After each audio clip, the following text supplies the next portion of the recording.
Egyptian Army Chief Abdel Fatah El Sisi met overnight with leaders from the different Islamist movements to try and resolve the crisis pitting supporters of ousted President Mohamed Morsi against the country's new rulers. Sisi met with several representatives of the Islamist movements and stressed that there are opportunities for a peaceful solution to the crisis provided all sides reject violence, Army spokesman Colonel Ahmed Aly said in a statement on Sunday, without specifying who his interlocutors were. Al Jazeera's Hoda Abdel Hamid, reporting from Cairo, said the Muslim Brotherhood was not at the meeting, but other Islamist movements were. This is quite significant in the sense that those who met with Sisi can go back to the Muslim Brotherhood and relay the message, so it implies indirect communication. She went on to say that it is possible the Muslim Brotherhood is looking for some concessions before joining political negotiations. They are trying to find gains before they sit and talk. Everyone realizes the importance of the Muslim Brotherhood being involved in the political process, otherwise there will be no process. Morsi supporters have been holding two major sit-ins for more than a month, paralyzing parts of the capital, Cairo, and deepening divisions.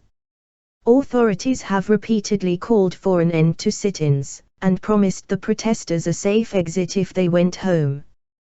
The news of the military chiefs' crisis meetings comes amid diplomatic push by the US and the EU.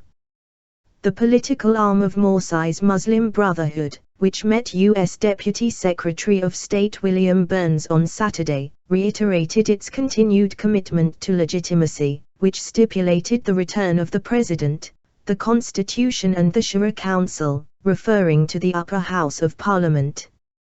The US envoy's visit, which followed trips by EU Foreign Policy Chief Catherine Ashton and German Foreign Minister Guido Westerwelle, was the latest move in a diplomatic drive to break the deadlock in Egypt. He is expected to meet the interim Interior Minister and Defense Minister later on Sunday. Roadmap for reconciliation. The latest declaration by the Brotherhood suggested that Burns's visit had failed to shift their position. We affirm our welcome of any political solutions proposed on the basis of constitutional legitimacy and rejection of the coup, said the statement from the Freedom and Justice Party. Their sit-in protests in Cairo against army rule continued, with demonstrators at one point blocking roads around the Rabbah Mosque, in Azza City, when police officers attempted to enter the area.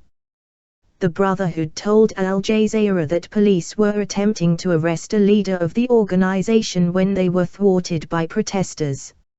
Recognizing for the first time the strength of popular protest against his one-year rule, Morsi's allies said on Saturday they respected the demands of millions who took to the streets before his overthrow.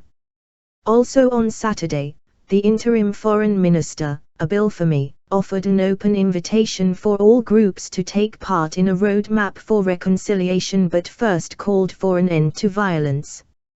His comments came as Egyptian police called on supporters of Morsi to abandon their sit-ins, saying it would pave the way for his Muslim Brotherhood to return to a normal role in the country's political process. Fatah said, "We cannot truly achieve reconciliation, no matter how hard we try, if there is a continuation of incitement of violence or a continuation of violence out on the street." Meanwhile, backers of Morsi on Saturday carried on with their weeks-long rallies in two encampments in Cairo. Tarek El-Molt, a spokesman for the pro-Morsi bloc, said on Saturday his group wanted a solution that would respect all popular desires, while rejecting any role for the army chief Abdel Fatah El Sisi, who led the overthrow of Morsi, in any political deal. El-Molt said that these messages had been given at talks on Saturday in Cairo with the U.S. Deputy Secretary of State, William Burns, and the European Union envoy Bernardino Leon. Sisi, meanwhile, has urged the U.S. to use its leverage over the Muslim Brotherhood to end the political crisis. He also told the Washington Post newspaper on Saturday that he did not aspire for authority. He also accused the U.S. administration of failing to properly support Egypt. You left the Egyptians. You turned your back on the Egyptians, and they won't forget that, Sisi was quoted as saying. Now you want to continue turning your backs on Egyptians. The US has walked a delicate line on Egypt, opting against labeling Morsi's removal a coup.